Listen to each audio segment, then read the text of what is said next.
করা হয়েছে, আমি মনে করি যে এটা একটা জঘন্যতম কাজ করা হয়েছে, নিন্দা এবং ধিক্কার জানাচ্ছি। আমি বুঝতে পারলাম না যে এত আক্রোশ কেন তাদের, যেটা জনগণের টাকায় আমি এই সিটি কর্পোরেশন করেছি, সাধারণ মানুষের টাকা। এখানে কিন্তু 100 কোটি টাকার উপরে আমার ট্যাক্সের টাকা, পাবলিকের টাকায় এই নগর ভবন করা। শুধু নগর ভবন না, চুনকা পাঠাগার, আমাদের দোয়েল প্লাজা এবং আমাদের যে বঙ্গবন্ধু উদ্যান যেটা ছিল, বঙ্গবন্ধুর মুরালটাকে যেভাবে ভাঙা হয়েছে, আগুন লাগানো হয়েছে, সবই এগুলো আমাদের নিজস্ব জনগণের টাকায় করা ছিল। তো এই শহরের মধ্যে, নারায়ণগঞ্জের মধ্যে পাসপোর্ট অফিস সহ সেবামূলক প্রতিষ্ঠানগুলিতে যে আক্রমণ হয়েছে, এই সেবা বন্ধ করে দিয়ে কি বোঝাতে চাইলো আমার এখনো বোধগম্য নয়। এত হিংস্র রাজনীতির শিকার এই বাংলাদেশ কেন? এই দেশটা তো আমাদের সকলের।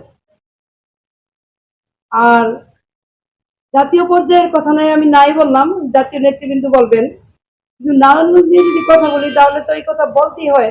এত বড় একটা ম্যাসাকার হলো, আমরা আগের দিন বা একদিন আগেও একটা তথ্য পেলাম না কোনো সংস্থার কাছ থেকে। যাই হোক, ভবিষ্যতে এগুলি সব নিশ্চয়ই বের হবে কারা বা কাজগুলি করেছে। আমি আবারও বলতে চাই যে নারায়ণগঞ্জ সিটি কর্পোরেশনের প্রতি এত আক্রোশ কেন, সেটা আমি এখনো বুঝতে পারতেছি না কারা এটা করলো। আমি বলবো আইন শৃঙ্খলা বাহিনীকে খুঁজে বের করার জন্য।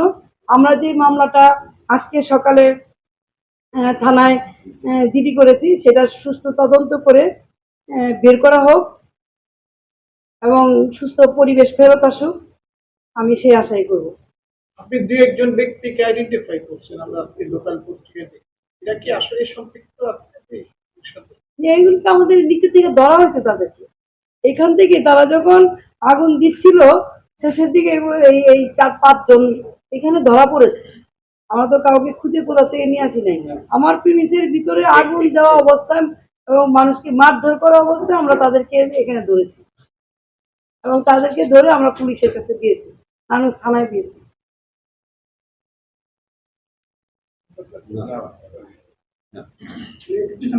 এখানে প্রায় 40 থেকে 50 কোটি টাকার উপরে হবে, বা হয়তো আর কম বেশি হতে পারে, আমার ইঞ্জিনিয়াররা এস্টিমেট করতেছে, কিন্তু আমরা এটা রাফলি একটা ধারণা করতে পারি। আমি আবারও একই কথা বলবো যে এই বিল্ডিংটা নারায়ণগঞ্জ শহরের মধ্যে দেখার মতো একটা বিল্ডিং। এটা আপনারাই বলেছেন, জনগণই বলেছেন এবং জনগণের টাকায় করা হয়েছে।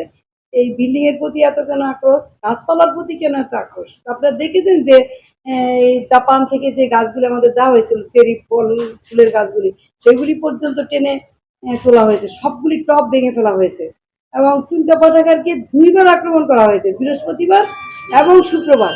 পাশের বিল্ডিংটাকেও আমাদের ভাঙা হয়েছে।